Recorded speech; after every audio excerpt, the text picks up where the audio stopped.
지난주에 민수기 9장 1절부터 15절에 6월절의 절기 예배에 대한 말씀을 좀 함께 나눴어요. 오늘 민수기 그 다음 절인 15절부터 23절 말씀을 통해서 오늘 은혜를 받고자 합니다. 여러분, 민수기라고 하는 것은 히브리어로 베 미드바르 이렇게 발음합니다. 방황의 책이죠. 베라고 하는 것은 어디에서라고 하는 전치사예요. 미드바르는 광야, 여러분 많이 아실 거예요. 그러니까 광야에서라고 하는 뜻이 민수기예요. 광야에서 방황하면서 이스라엘 백성들이 행군할 때, 가나안을 들어갈 때 1차, 2차에 걸쳐서 인구 조사를 했어요. 그래서 영어로 numbers라고 이렇게 써 있지만 실제로는 방황이지, 광야에서. 여러분, PPT를 잠깐 보시면 1장부터 9장까지는 이렇게 기록됩니다. 1장에 출발 전에 인구조사를 해요. 이때 인구조사에 60만 3,550명의 남자가 계수됩니다. 60만 명 정도 되는데 여성과 자녀들을 제외한 숫자이기 때문에 곱하기 4 정도를 하면 240만 정도. 이스라엘 백성들이 출애굽할 당시에 240만, 200에서 240만 정도의 여러분 사람들이 있었다라고 하는 것이죠. 이 장에는 진편성과 행군 순서를 얘기해요.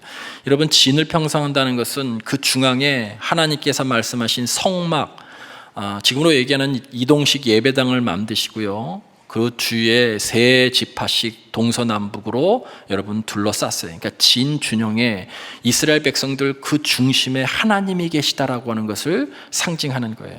3장과 4장엔 레위인의 자손의 인구조사라 그들의 임무들을 대해서, 5장에는 정결법에 대해서, 6장에는 나실인의 법에 대해서, 7장, 8장엔 성막의 완성한 날 차려진 헌물과 등잔에 차려놓은 방식과 레위인의 요제에 대해서, 그리고 마지막 지난주에 광야로 나가기 전에 가장 중요한 정체성 유월절을 지킨 거예요. 두 번째 유월절을. 그것이 1장부터 14절이죠. 유월절을 반드시 매번 반복해서 지키게 하는 이유는 너희들의 역사가 유월절에서부터 시작됐다는 거예요. 이스라엘이 너희들이 누구이며 누구에게 속해 있는지를 가장 확실하게 말해주는 것이 반복되는 절기, 반복되는 예배예요. 너희들이 그 예배를 드리고 있다면 내게 속한 백성이라는 거예요. 여러분, 그래서 이것이 정체성이죠.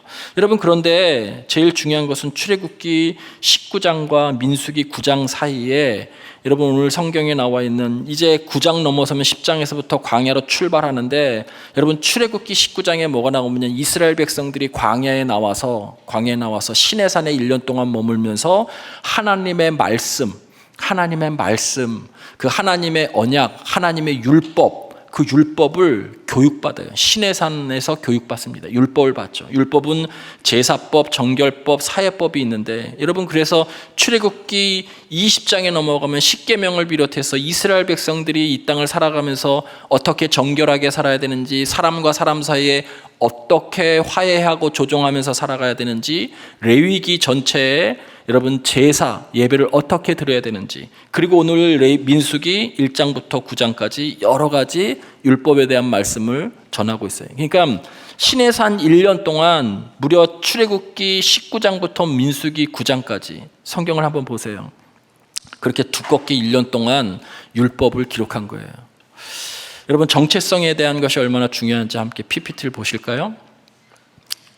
자, 여러분, 하나님께서 아브라함을 부르시고 아브라함과 이삭과 야곱과 요셉을 하나님의 말씀에 따라서 사는 언약 백성 삼으셨다는 거예요. 언약 백성. 너 내 말에 따라 살면 내가 너를 책임지고 인도하고 보호하겠다는 거예요. 그래서 본토 친처 아비의 집을 떠나서, 여러분 본토 친처 아비의 집은요, 그가 살고 있는 삶의 자리이고 의지하는 곳이고 정체성이에요. 고향 같은 것이 그런 것이죠. 그런 거 이제 다 떠나서 너는 오직 말씀을 따라서 사는 거예요. 그래서 그거 다 버리고 아브라함이 말씀을 따라갔고 이렇게 나와 있어요. 그것이 여러분 아브라함과 이삭과 야곱, 요셉의 집안의 정체성이에요. 창세기는 그걸 말씀하고 있는 거예요. 그런데 이스라엘 백성들이 요셉 시대 때 애굽으로 들어가죠. 여러분, 그래서 430년이라는 노예 생활 속에서 그 정체성을 상실할 수밖에 없었어요. 여러분, 그래서 이스라엘 백성들이 출애굽하고 나자마자 시내산에서 1년 동안 정체성을 확립하는 거죠. 너는 누구이며 누구에게 속해 있으며 누구 때문에 이 자리에 존재하는지, 그리고 하나님의 백성으로 가나안에 가서 어떻게 살아야 되는지 율법 말씀을 주시는 게 1년 동안, 무려 1년 동안. 그래서 출애굽기 20장부터 19장부터 민수기 9장까지 그 두꺼운 그 긴 절수가 전부 다 1년 동안 있었던 여러분 정체성의 교육이에요. 그리고 광야를 나가죠. 이 광야는 어떤 곳이냐면 정체성을 훈련하는 곳이에요. 알기만 하면 안 되죠. 그것을 실제로 훈련하는 곳이에요.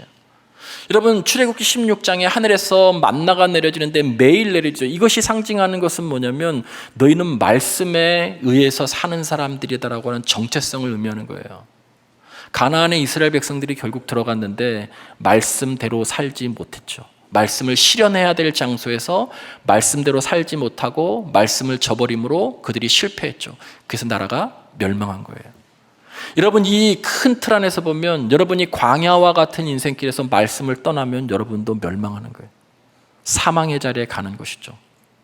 여러분, 그것을 분명하게 오늘 성경은 말씀하고 있어요. 하나님께서 이스라엘 백성들을 가나안이라고 하는 거대한 새 속의 그 물결 속에 세우기 전에 이스라엘 너는 누구이며 누구로부터 시작됐으며 누구에게 속해 있는가 정체성을 확립하는 그 긴 시간을, 긴 장수를 가졌다는 거예요. 광야는 결핍의 땅이고 죽음이 도사리는 그런 곳입니다. 그러나 역설적이게도 여기에서 그가 정체성을 명확하게 하고 광야를 살아가면 아무리 세속의 삶이 정말 뜨겁게 충돌하는 그런 자리라 할지라도 그곳에서 정체성을 확립하면서 새로운 존재로 빚어져서 여러분 광야를 지나가는데 넉넉히 승리할 수 있는 경험을 하게 되는 거예요.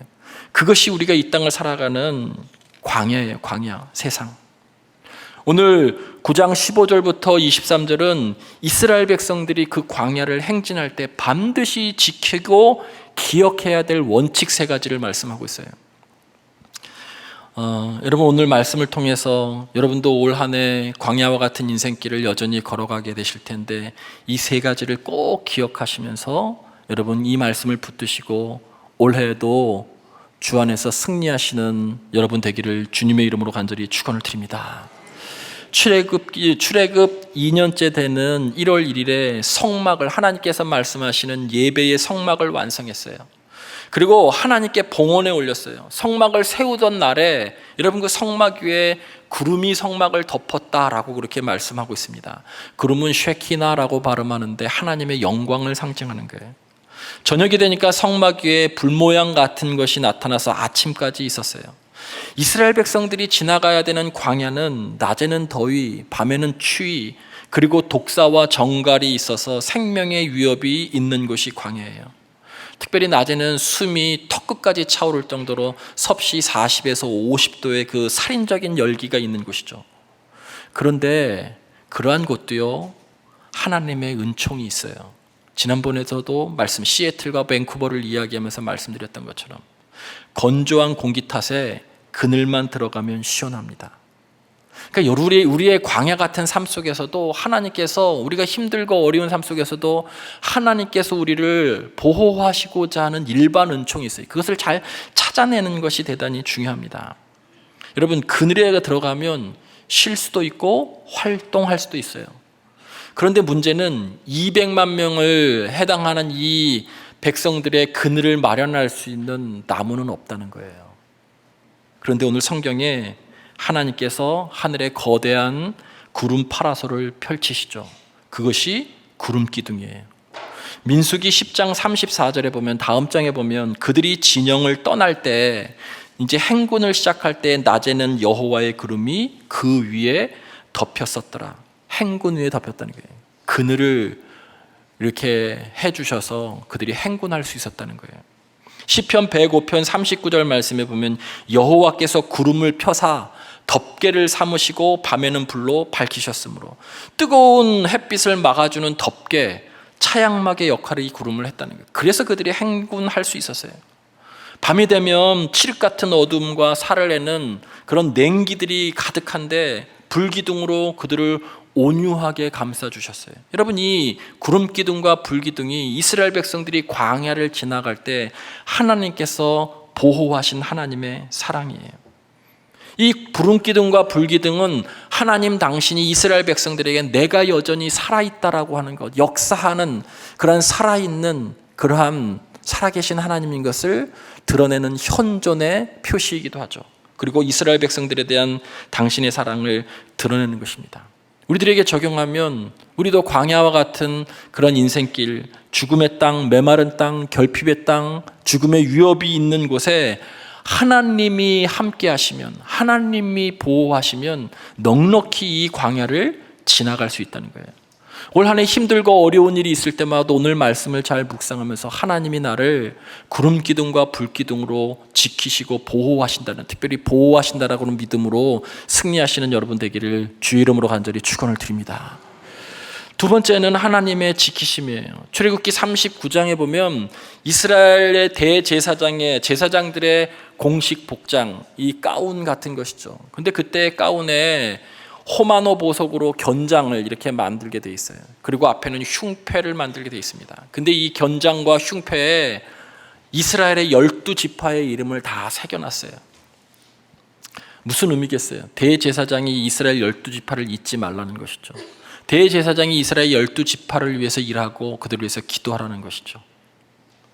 우리의 대제사장 되신 예수 그리스도께서 우리를 잊지 않으신다는 의미예요. 하나님께서 우리를 잊지 않으신다는 거예요. 기억하신다는 거예요. 이 견장과 흉패의 이름을 여러분 새겨 놓아가지고 결코 잊지 않겠다는 것이죠.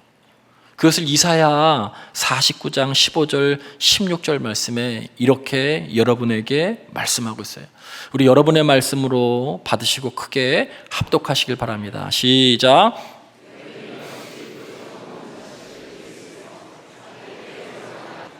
그들은 혹시 잊을지라도 나는 너를 잊지 아니할 것이라. 내가 너를 내 손바닥에 새겼고 너의 성벽이 항상 내 앞에 있나니.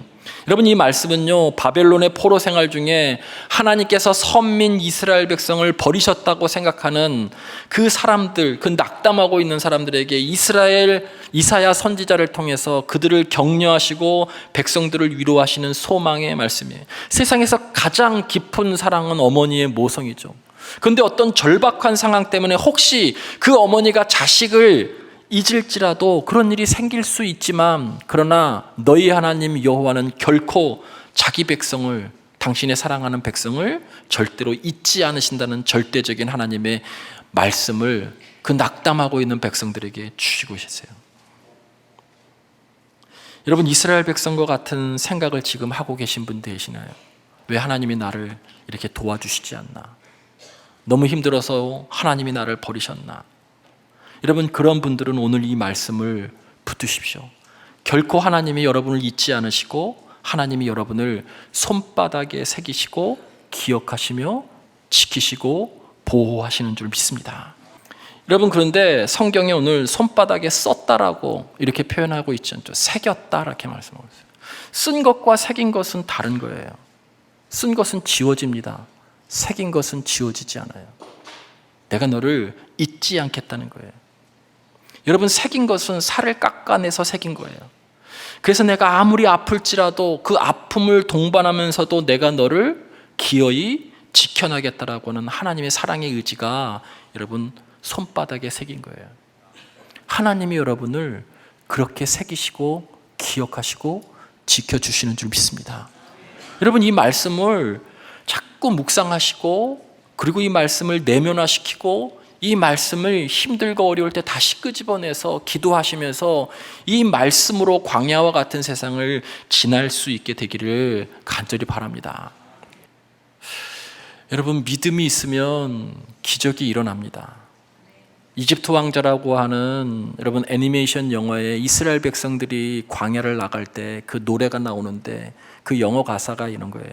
믿음이 있으면 너희들에게 기적이 일어난다는 거예요. 여러분에게 믿음이 있으면 하나님의 손길이 여러분의 손에, 여러분의 삶에 작용해서 여러분을 어떤 환경 가운데서도 보호해 주시고 지켜주신다는 거예요. 여러분, 이 사실을 믿으시기를 주님의 이름으로 간절히 축원을 드립니다. 그런데 이 보호하심과 지키심의 은혜를 받으려면 마지막이 제일 중요해요. 이것을 하지 않으면 여러분이 보호하심과 지켜주심의 은혜를 받을 수 없어요. 그것이 뭐냐면 오늘 본문 말씀에서 여러분 가장 많이 반복되는 문장과 단어를 주목하셔야 돼요. 오늘 본문에서 가장 많이 반복되는 문장이 뭐예요? 여호와의 명령을 따라가 8번인가 반복돼요. 여호와의 명령을 따라. 여호와의 명령을 따라 구름이 성막 위에 떠오르면 그 뒤를 따라서 이스라엘 백성들이 길을 나섰고, 여러분 구름이 내려앉으면 진을 쳤다는 거예요. 여호와의 명령을 따라, 새 한글 표현에는 너무도 명확하게 여호와의 말씀을 따라 이렇게 말씀하고 있어요. 이스라엘 백성들의 목적지인 가나안에 가기까지 제1의 행진의 원칙은 다른 것이 아니에요. 여호와의 명령 말씀에 따라 움직였다는 거예요. 그 구름이 상징하는 것은 하나님의 말씀, 명령이었던 거예요. 성막 위에, 예배드리는 장소에 그 성막 위에 구름이 떠오르면 그들은 행진했어요. 그 구름을 따라서. 그러나 가라앉으면 여러분 멈춰 섰다는 거예요. 이것이 원칙이에요. 이것이 광야에서 우리가 훈련받아야 될 정체성의 훈련이에요. 우리가 찬양하죠. 주님 말씀하시면 나는 나가리라. 주님이 멈춰 서시면 나도 멈춰 서라. 그런데 한번 상상을 해보세요. 광야의 길을 지나는데 아무리 메마르고 결핍의 땅이지만 다 그렇지만 어떤 자리는 그래도 견딜 만한 자리가 있는 거예요. 여기 정도는 일주일은 견디겠다. 여기에 그냥 진을 치면 한 달 정도는 진을 칠 수 있겠다. 이렇게 인간적으로 판단하죠. 생각하죠. 그런데 오늘 성경 말씀에 보면 22절에 하루든 이틀이든 한 달이든 1년이든 구름이 하루 만에 떠오르면 내가 아무리 거기에 있고 싶어도 출발해야 되는 거예요. 내가 판단하기에 여기는 너무 자리가 안 좋기 때문에, 불편하기 때문에 여기는 떠나고 싶다라고 이야기하는 그것도 하나님이 이곳에 1년 동안 구름을 떠오르지 않으면 그냥 거기 있어야 되는 거예요. 이 훈련이 정체성의 훈련이에요. 결국 이 말씀은 말씀이 나의 지성, 말씀이 나의 경험, 말씀이 나의 어떤 판단, 이런 감정, 이런 것들보다 앞선 것이 돼야 된다는 거예요. 말씀에 따라서 움직인다는 거예요. 그것이 그리스도인의 정체성이라는 거예요. 그것을 매일 해야 된다는 거예요. 여러분, 기다림이 어떨 때는 한 달이고 1년을 기다려야 됐었는데 이 기다림이 정지가 아니고 가장 적극적인 순종이다라고 하는 것을 우리에게도 말씀하고 있어요. 구름이 1년 동안 그냥 머물러 있으면 1년 동안 기다려야 돼요. 언제 떠날지 알 수 없어요. 불확실한 광야에서 정말 마음이 불안하기 짝이 없어요. 불편하기 짝이 없어요. 그런데 이스라엘 백성들의 마음은 어디로 가느냐에 초점이 맞춰져 있지만 하나님은 그것보다는 너가 누구와 함께 있느냐라고 하는 것에 초점이 맞춰져 있어요. 우리가 어디로 가느냐라고 하는 이 문제에 집중하는 것은 우리가 어떤 계획을 세우고 싶은 존재라는 거예요. 그러나 하나님은 그것이 아니에요. 너가 누구와 함께 할 거냐, 너가 누구에게 속해 있느냐, 관계를 원하시는 거예요. 신앙이라고 하는 것은 다른 것이 아니에요. 이 정체성의 훈련의 과정 가운데 하나님의 말씀, 성막 위에 떠오른 그 구름의 움직임에 따라 나도 움직이고 나도 멈춰 서는 거예요. 광야의 인생길에서 내내 반복해야 되는 거예요. 그것이 하늘 양식이에요. 그럴 때 그 인도하심에 순종하고 따라갈 때 하나님이 지키시고 보호하세요. 이 길을 벗어나는 사람들은 지키시고 보호하기가 어려운 거예요. 그래서 이것이 가장 중요한 거예요. 여러분, 이 길을 벗어났기 때문에 이스라엘이 패망한 거예요. 여러분, 지금 힘들고 어려운 분들 계시나요? 오늘 주셨던 이스라엘 백성들을 손바닥에 새기신다는 말씀과 시편 48편 14절 말씀을 암송하고 힘들고 어려울 때마다 여러분 이것을 내면화시키고 기도로 삼으세요. 함께 읽어봅니다. 시편 48편 14절 말씀 시작. 하나님은 영원히 우리의 하나님, 나의 하나님이세요. 그가 우리를 죽을 때까지, 광야의 인생 여정 끝날 때까지 인도하신다고 약속하시세요. 절대적인 약속이에요. 여러분, 이 말씀을 여러분 자꾸 묵상하고 또 묵상하고 내면화시켜서 이 말씀으로 기도하셔요. 그리고 그렇게 인도하심을 받고 살아가는 것이 광야에서 해야 될 그리스도인의 본분이고 정체성이에요. 오늘 본문 말씀이 여러분에게 두 가지 질문을 합니다. 하나는 이런 거예요. 행군의 결정권이 누구에게 있는가를 묻고 있어요. 이 얘기는 나의 삶의 주도권이 나에게 있는가, 하나님에게 있는가라는 거예요. 하나님의 통치에 대한 문제예요. 오늘 본문은 민수기 9장은 그냥 구름이 머물고 떠오르는 것, 단순한 기상현상을 의미하는 것이 아니고 그 구름이 떠오르는 것에 따라가는 사람은 그의 백성인 것이고 그 구름이 떠올랐음에도 불구하고 움직이지 않는 사람은 그의 백성이 아니라는 거예요. 이스라엘의 왕이신 하나님께서 왕권을 선포하는 것이 그 구름이 떠오르는 거예요. 그분이 명령하시면 그 명령에 따라 순종하는 사람들, 그리스도인인 것이고 하나님의 백성이고, 그렇지 않은 사람들은 아니라는 거예요.